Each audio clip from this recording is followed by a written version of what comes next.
Hi YouTubers, this is Buddy coming at you with another quick video. Today we're going to talk about painting your aquarium. Now I have painted the 20-gallon long. I painted the back of that too, even though I said I wasn't going to because I went ahead of myself, put the rock and sand in there, but I was able to paint it, and that's really the best way to do it instead of putting a background on the back of the aquarium. A background is still a very valuable option, something you definitely can do. If you're intimidated or worried or just don't want to paint your aquarium, that's something you definitely can do. Now I painted the sump too, so in this video right here you're looking at the sump. I painted the sides and back of the sump. I'm going to pull it out here in 1 second and show you. Now let me touch on this really fast. This is going to be, I'm uploading one more video on this aquarium build, and that will be the last video. That'll be showing you the sump all put together. That'll be showing you the stand finished and complete. That'll be showing you all the plumbing, showing you the unboxing, well not the unboxing, but showing you the light fixture, how I'm hanging it, the light fixture that I'm using. It's going to be showing you everything. In that video we're going to talk about cycling, we're going to talk about everything in that video. Overview of all the plumbing, everything. The overview of the filtration, how I set the sump up, why I'm using what I'm using in the first, second, and third chamber, the return pump I'm using. We're going to go over everything in that last video here. I'm going to have the aquarium in its final resting place, which is going to be upstairs in my room. The main aquarium is already upstairs in my bedroom. I still had some work to do on the sump and stand. That's why it's still down here. The sump is now complete.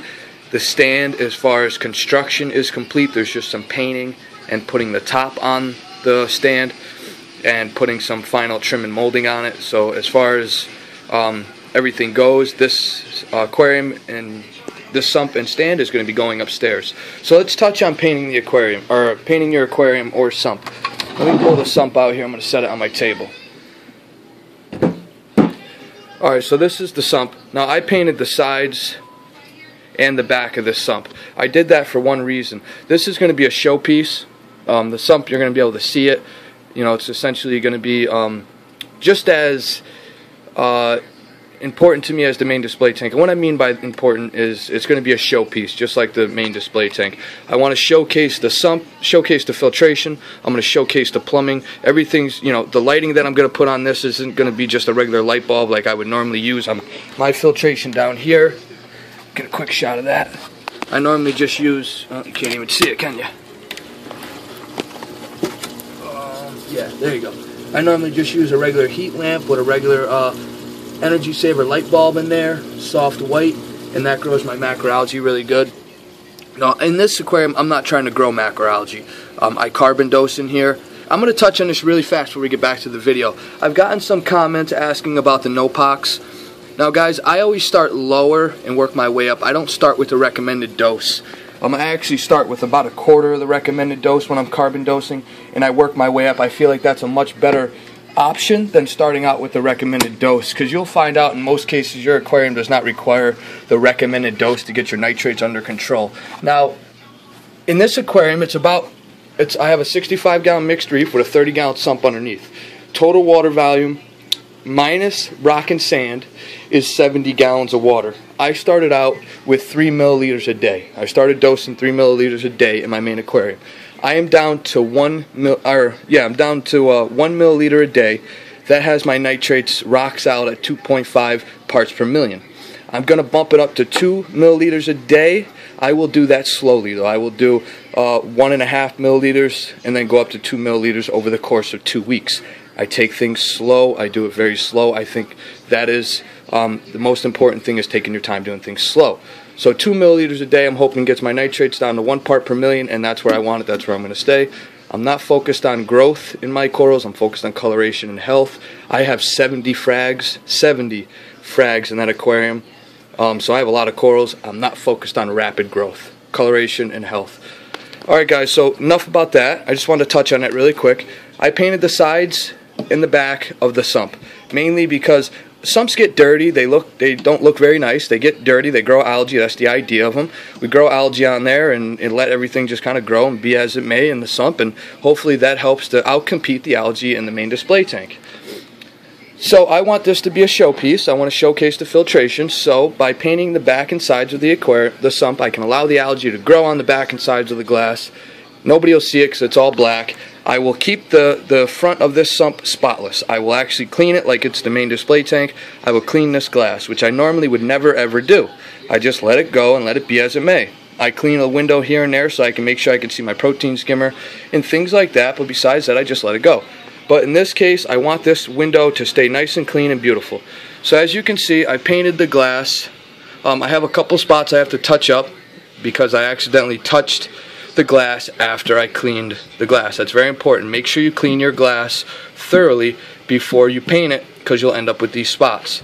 Me, I was unable to paint the aquarium in the house. I did paint the main display tank upstairs in a bathroom with the exhaust fan and a window in the window fan in the bathroom, and my wife had a shit fit. Pardon my language. She freaked out.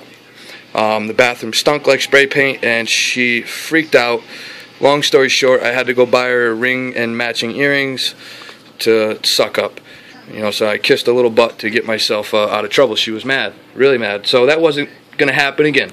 So it's very cold out where I live, so essentially I had to clean everything off, run it out on the back porch, do my first coat as fast as I could before the spray paint started to clump up and started to look terrible, and run the tank back in the house, set it down, let it dry, go back outside, do it again as fast as I could. So that caused me to make some mistakes, and as you can see, I touched the glass, left some fingerprints, and the spray paint didn't stick. So I have about 6 or 7 spots where I touched the glass. I'm going to touch that up.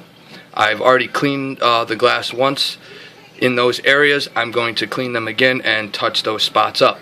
So unfortunately, that caused me to make some mistakes. Is what it is. My wife isn't mad at me, and that's all that matters. So this is the spray paint that I used. It's the Crayon Fusion, or Crayon Color Max, black gloss, indoor outdoor. Let me see if I can get this camera to focus a little better. Indoor outdoor spray paint. This stuff works really good. And I've actually, I'm in my reef club, I've actually heard of people actually spray painting equipment that goes inside of their aquarium, like plumbing and things like that, using this spray paint. I personally would never do that. I wouldn't introduce any toxins to the aquarium, but they do it, and they said they've had no issues. So that is, if anybody else has done that and has never had any issues, please comment and leave that in a comment below, and let us know if you use this spray paint and on equipment that is in your main display tank, and whether you've had issues or no issues or not. People in my reef club have stated that they have used it.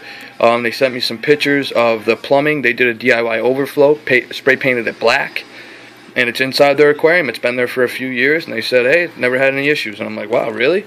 That's pretty amazing. That's pretty risky in my opinion. I would never do that, but it is what it is, and some people do it. Now, this is the spray paint that I do use for the glass. It's about $3.64 a can. Now, keep in mind, when you're spray painting it, you definitely want to have it up. I like to have it up like this. Get a quick idea. Hold on. Lose you here.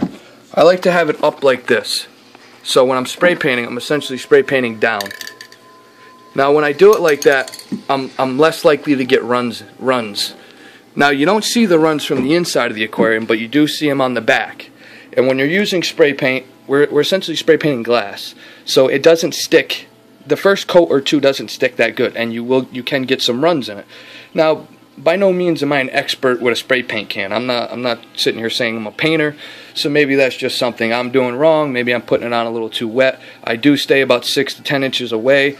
My first coat, I do try to put on as dry as possible to avoid any runs. But like I said, we're using spray paint, and over the years I have gotten some runs. But like I said, it sits against the back wall, or against the wall. You don't ever see the back of the aquarium, and you do not see the runs inside the aquarium. It's just on the back. So that's something you may want to be aware of. You know, try to do it a little wetter or a little drier to avoid getting the runs. If you lay it down the way I said and spray paint it down like this, and you hold it back about 6 to 10 inches, I'd go 8 to 10 for your first coat or two. You hardly get any runs. So that's just something to keep in mind, guys. Little pointer I thought I'd throw in there. Maybe it's just something I'm doing wrong, but I've noticed that I get some runs. Like I said, this spray paint works really well. I'm pretty happy with it. I've used it quite a few times over the years. And you know, it's something you could definitely do. You know, it's a valuable option. It's much better than putting a background on the aquarium. Spray painting it is the, you know, painting the back of the aquarium is the best way to do it. Instead of buying a background and putting a background on there, it just looks better. Backgrounds sometimes get a little water in there, and it just, you know, you can kind of see the water spots on the inside of the tank when you're looking in, and it just lasts longer. It looks better. So I like to spray paint it. Do it right. Spray paint it. Now there's another way you can go. You can also use an outdoor paint and use a roller. Now I've never went that route, but you do get a flatter, more even distributed coat when you're using the roller and you're using a paint. You know, it's kind of like a paint you'd use on your wall.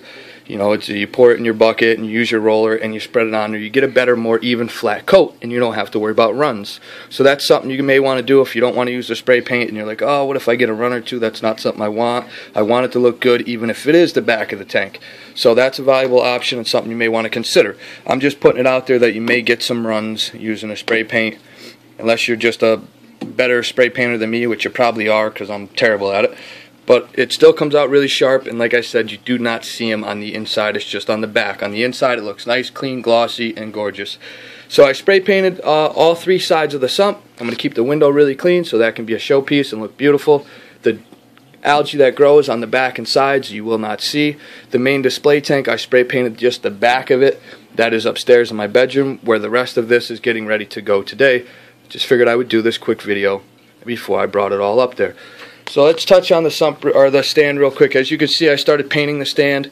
I still have to finish painting the back wall of the stand. Still have to put some more coats on the side. The front here, this part is officially all done painted. That's done. It looks great. It took me about 4 coats to get that material covered. I'll give you a quick shot of the material.